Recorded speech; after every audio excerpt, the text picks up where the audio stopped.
हाय कॉमियंस, as usual मैं आया हूं, कुछ ना कुछ खास तो लाया हूंगा, लेकिन पहले कुछ बातें कह देना चाहता हूं। मैंने बहुत सारे मैसेज पढ़े। कई लोगों का ये सवाल है। देखिए सवाल मैं आपको दिखाता हूं। क्या है? भैया अब तक कुछ नहीं पढ़ा, क्या पास हो जाऊंगा? भैया अब तक कुछ नहीं पढ़ा, क्या मेरे 70% से ज्यादा आ जाएंगे या फिर मैं फेल हो जाऊंगा? इस टाइप के सवाल आ रहे हैं। जाहिर सी बात है यार कि मैंने हमेशा आपसे कहा है, हम कॉमर्स के स्टूडेंट हैं यार। हमेशा कॉस्ट पैसों में नहीं लगती यार, कई बार भावनाओं में लगती है। भावनाओं में। अब आप अंदर से लोनली फील कर रहे होंगे, एक डर तो होगा ना यार अंदर कि यार अगर फेल हो गया तो पेरेंट्स को कैसे मुंह दिखाऊंगा, दोस्तों को कैसे मुंह दिखाऊंगा, कोई मुझसे बात करेगा कि नहीं। ये सब हो रहा है ना, यही कॉस्ट है यार। हर चीज की कॉस्ट है। अगर आप एक स्टूडेंट हैं तो विद्या को अर्जित करना आपका सबसे पहला कर्तव्य होना चाहिए। अब नहीं था, कोई भी वजह रह गई हो, लेकिन अगर एग्जाम सामने है, युद्ध है, तो तैयारी आपको इस पेन से, कलम से, दिमाग से, हाथ से लिखकर, रिवाइज कर कर ही करनी पड़ेगी। अब युद्ध सामने है, अभी तक तैयारी नहीं की थी, तो क्या हथियार डाल के बैठ जाएं? क्या मैसेज लिख देने से कि क्या भैया मैं पास हो जाऊंगा, क्या 70% आ जाएंगे, ये लिख देने से, दोस्तों से पूछने से या किसी और से बात कर लेने से आप पास हो जाएंगे? क्या आपके 70% आ जाएंगे? खुद से पूछिए ना यार, क्या आ जाएंगे? नहीं आएंगे। अगर आप किसी वजह से पीछे रह गए, आपने गलती की थी, ओके गलती की थी, इसको एक्सेप्ट कर लीजिए ना और अब जाग जाइए। किसी ने बहुत पहले ही कहा है कि जब जागो तभी सवेरा, मगर जागना तो पड़ता है ना यार। तो ये मैसेज वैसेज लिखना छोड़ो, ये सोचना छोड़ो कि यार मैं कितना गधा हूं, क्यों नहीं जागता हूं मैं। क्योंकि आधे से ज्यादा एक्टिंग कर रहे हैं, ये मुझे भी पता है, उनका बचपन से काम यही है। लेकिन अब तो जागना है। और कई लोग होंगे जो आपको डिमोरलाइज करोगे, यार तूने नहीं पढ़ा, तेरे को कुछ नहीं आता। कई लोग होंगे जो आंसर्स दे रहे होंगे, खूब सारे रिवीजन कर रहे होंगे, आपको बता रहे होंगे कि भैया मैंने ये रिवीजन कर लिया, भैया मैंने वो रिवीजन कर लिया, भाई पता है मैंने तो आज ये वाला चैप्टर निपटा दिया। तो आपको और डिमोरलाइजेशन फील हो रहा होगा। तो मत फील करो यार, मत करो किसी से बात, अपनी तैयारी शुरू करो ना। कब तक किसी को देखकर ईर्ष्या करोगे, कब तक किसी को देखकर डिमोरलाइज होगे? क्यों नहीं खुद को मिरर के सामने देखते हो और फिर शुरू करते हो कि यार अब मैं जाऊंगा, अब मैं पढ़ूंगा, कोई बात नहीं, मेरे उतने ना आए जितने बाकियों के आ रहे, पर कुछ तो आएंगे। और फिर इससे आपको अपने अंदर पता चलेगा कि कम समय में आप कितना कवर कर पाए। तो इसलिए ये टाइम ये लिखने का नहीं है, ये सवाल पूछने का नहीं है, ये सवाल है तैयारी का यार। अपनी सारी इंद्रियों को एकत्रित कीजिए। Time is precious. अभी भी आपके पास 1.5 महीने हैं। लोग तो 80-90% भी ले आते हैं, फिर भी मैंने यहां पे 70% और पास ही कैटेगरी लिखी है। अब भैया कैसे होंगे? तो जाहिर सी बात है, हम हमेशा आपके साथ हैं।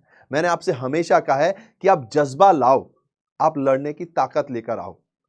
हम आपको फिर हाथ से हाथ मिलाएंगे और दरिया तो क्या, समुंदर तक पार कर जाएंगे, 7 समुंदर तक पार कर जाएंगे, पर उसकी जागने की क्षमता आपके अंदर होनी पड़ेगी। तो ये वीडियो इसीलिए है, इस उम्मीद से है कि अब आप जागेंगे। ठीक है, तो सबसे पहला काम क्या होता है भैया? सिलेबस चेक करना। अब क्या हम पूरे क्वेश्चंस करेंगे? नहीं। सबसे पहला जो स्टेप होगा आपके लिए वो होगा मोस्ट इंपॉर्टेंट चैप्टर्स। इसके लिए भैया जी आप यूट्यूब पे कीजिए, गूगल कीजिए, हम में से बहुत सारे लोगों ने बहुत सारे वीडियोस बना रखे हैं कि कौन सा चैप्टर इंपॉर्टेंट है, किससे ज्यादा नंबर का आता है, पहले वो पता कीजिए और वो ज्यादा नंबर के क्वेश्चंस को कीजिए। मोस्टली ये पाया जाता है कि आपकी कोई भी किसी भी सिलेबस की बुक हो, उसमें 60-40% का रेशियो होता है। 60 आपके कॉमन चीजें होती है, 40 नई चीजें होती है, और उन चीजों से ही सब कुछ बनता है, उन्हीं चीजों से सारे सवाल बनते हैं। तो आपको ये कोशिश करनी, ये पता करना है कि इंपॉर्टेंट चैप्टर्स कौन से हैं और मैक्सिमम मार्क्स किन चैप्टर से आता है, आपको वो करने हैं, ये ठान लेना है। ठीक है, ठान लिया अपन ने, पता कर लिया अपन ने। आप YouTube पे सर्च करेंगे, आपको मिल जाएंगे कि भैया इस क्लास के लिए, अब जिस भी क्लास में, इस क्लास के लिए मोस्ट इंपॉर्टेंट चैप्टर कौन से हैं। आ रही बात समझ? फिर अब तो जागो यार, अब तो खुद से लड़ो, अपनी कमजोरियों से लड़ो ना यार। जाहिर सी बात आप नहीं पढ़ते क्योंकि आपका ध्यान खेलने में होगा, टीवी देखने में होगा, डिस्ट्रैक्शंस पे होगा, बाबू सोना के गेम पे होगा, इन्हीं सब चीजों पे होगा, या थोड़ा सा अंदर से हमेशा ही आलसपन भरा रहता होगा। तो ये टाइम खुद से लड़ने का है यार। अगर खुद से नहीं लड़ोगे तो दुनिया से तो वैसे ही नहीं जीत पाओगे, दुनिया तो वैसे ही रौंदने के लिए बैठी हुई है। तो लड़ो और टारगेट सेट करो, जो मोस्ट इंपॉर्टेंट चैप्टर्स हैं उनके लिए पूरा बनाओ कि हाँ भैया ये चैप्टर मुझे करने हैं। फिर उसके बाद जो पढ़ो अच्छे से पढ़ो, ऊपर ऊपर से नहीं। ये मत कोशिश 1 महीने तक नहीं नहीं नहीं नहीं नहीं, कम से कम आप 5 चैप्टर भी कर रहे हो, अगर मान लीजिए आपके पास 12 चैप्टर्स हैं, उसमें 6 या 7 चैप्टर इंपॉर्टेंट है, उन चैप्टर्स को अच्छे से पढ़ो, थॉरोली पढ़ो, उनके कॉन्सेप्ट्स को अच्छे से समझो, क्योंकि उसी से बाकी चैप्टर्स डिराइव हो रहे होंगे। और हमारा तो अभी फिलहाल ध्यान क्या है, 70-80% लाना है, तो पूरे लाना ही नहीं है। जो कम मार्क्स के होते हैं और ज्यादा उसमें क्वेश्चंस होते हैं उनको अभी लीव कर दो, पर जो पढ़ो अच्छे से पढ़ो, ऊपर ऊपर से नहीं। फिर नोट्स, वैसे तो हम एडवाइस यही करते हैं कि नोट्स हाथ से बनाइए, हैंड रिटन नोट्स ये हो, पर आपको नोट्स हाथ से बनाने की कोई जरूरत नहीं है। आपने क्लास ली होगी, नहीं ली होगी तो बुक्स होंगे, उसमें आपको यह देखना है कि कीवर्ड्स क्या हैं, सिर्फ कीवर्ड्स को हाईलाइट कीजिए, ज्यादा नोट्स नहीं बनाने आपको, ठीक है? तो नोट ज्यादा नहीं बनाने हैं, कीवर्ड्स लिखो, ठीक है? कीवर्ड्स लिखो, नोट ज्यादा नहीं लिखने हैं, कीवर्ड्स आपको लिखने हैं, उनको हाईलाइट करके रखो और रिवीजन करते वक्त उन कीवर्ड्स को ही याद कीजिए। जैसे फॉर्मूलेज हैं तो सिर्फ फॉर्मूलेज याद कीजिए, फॉर्मूले का डेरिवेशन याद करने की अभी कोई जरूरत नहीं है, जिनमें क्वेश्चन में नहीं आता है, सिर्फ फॉर्मूले याद कीजिए, उससे रिलेटेड सवाल कीजिए। जो हमने आपको शॉर्ट नोट्स दिए हुए हैं वो वहां से देखिए, या जिस भी टीचर से आप पढ़ रहे हो उन्होंने दिए होंगे वहां से देखिए, नोट्स पढ़िए, लिखिए विखिए मत, इतना टाइम आपके पास नहीं है अब, ठीक है? देन पर डे बेसिस का टारगेट बनाइए। अब तो कम से कम जागना है यार, अब तो कम से कम पता है निशाना कहां लगाना है, तो पर डे बेसिस का टारगेट बनाइए और इसको अचीव करने के लिए चाहे जो हो जाए कीजिए।